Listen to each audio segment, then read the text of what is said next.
Du coup, excuse-moi, je vais t'embêter un peu. Je suis un média indépendant, oui, tu sais, live solo. Voilà. Non, c'est live solo maintenant. Ah, je suis tout seul en fait. Ouais, tout à fait.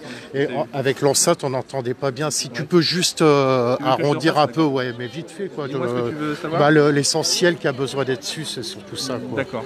Ok, tu me dis quand je suis pas. Vas-y, c'est bon, c'est en direct de toute façon. Donc on est là ce soir, donc justement pour être solidaire avec nos collègues de la clinique du Terre qui jusqu'à pas si longtemps que ça, jusqu'à avant-hier, ne bénéficiaient pas de l'augmentation liée au Ségur de 183 € net. D'ailleurs, attends, alors je vais te couper. Est-ce que tu peux aussi, parce qu'il y a pas mal de gens qui demandent, expliquer ce qu'est le Ségur en fait, tout simplement. Le Ségur, en fait, ça a été à l'issue de la première vague du Covid, où soudainement le gouvernement s'est aperçu que les personnels hospitaliers étaient importants. Donc ils se sont dit, il faudra peut-être leur donner quand même quelque chose, parce qu'ils ont été des soldats, ça a été des héros. Et donc du coup, ils ont ouvert la porte d'une négociation qui s'appelait le Ségur de la santé, ce qui est le nom de la rue du ministère. Et donc qui a commencé le 25 mai, si je ne me trompe pas, et qui s'est terminé le 13 juillet, qui a été signé par 3 organisations syndicales, donc la CFDT, EFO et CGT. Non, on n'a pas signé. Pardon, excuse-moi. Alors pourquoi effectivement on n'a pas signé cet accord? Il faut savoir que lors des négociations, le ministre a dit la semaine avant le 14 juillet, s'il n'y a pas d'accord majoritaire, en gros, il n'y aura plus d'enveloppe. Alors, nous, on n'a pas cédé au chantage, donc on s'est dit, de toute façon, on a le rapport de force parce qu'on s'est mobilisé depuis plus d'1 an, des personnels à Paris, partout.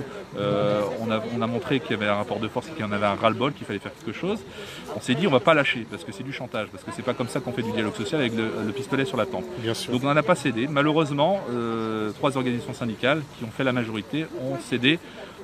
Alors qu'on était bien en deçà des revendications qu'on portait, donc qui était quand même de 300 € d'augmentation initialement nette par mois, ce qui était un rattrapage de ces 20 dernières années de retard, parce qu'on a eu un gel de rémunération depuis plus de 20 ans. Du coup, il a été signé, donc bloqué à 180, mais pas pour tout le monde.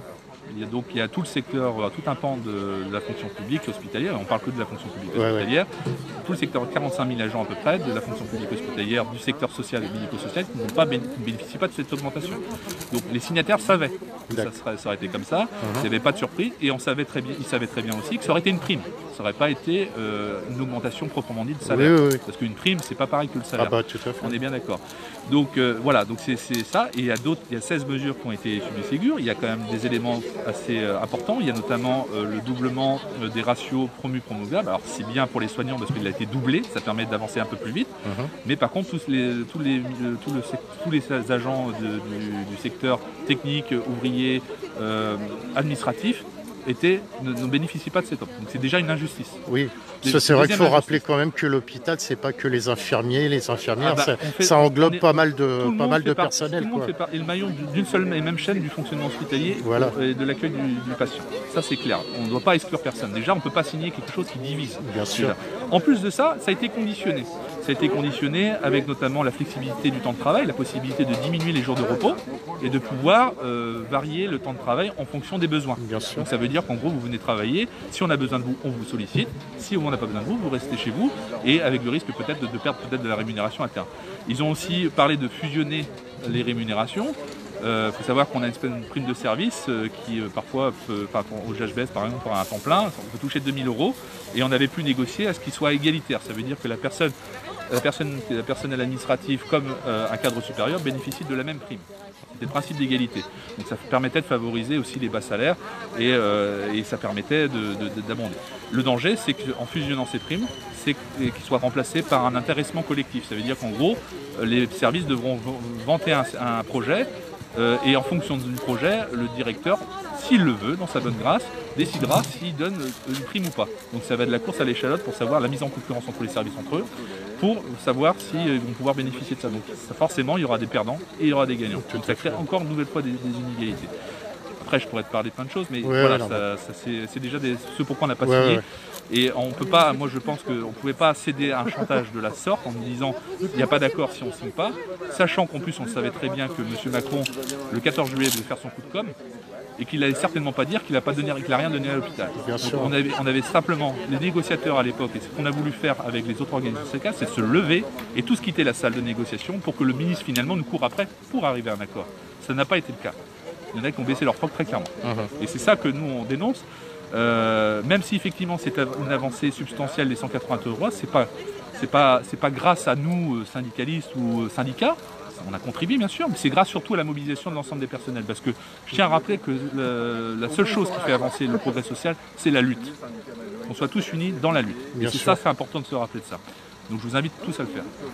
Ok. Voilà, je te remercie. Eh ben écoute, merci à toi en tout cas. Bon, attends, je vais arrêter.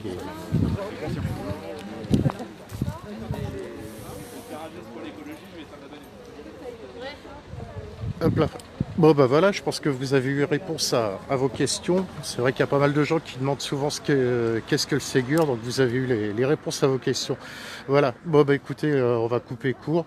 Je vous souhaite une bonne soirée. Donc Denis, c'était Denis pour le live solo. Un grand merci à toute l'équipe, nous autres aussi. Bisous à ceux qui ont peut-être modéré un peu, j'en sais rien, j'ai pas trop suivi. En plus avec les lunettes, je n'y vois pas clair.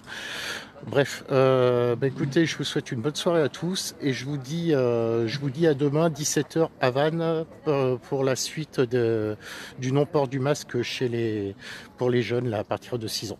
Voilà, bonne soirée, gros bisous, à demain, ciao ciao ciao ciao, likez, partagez, n'hésitez pas, merci bien.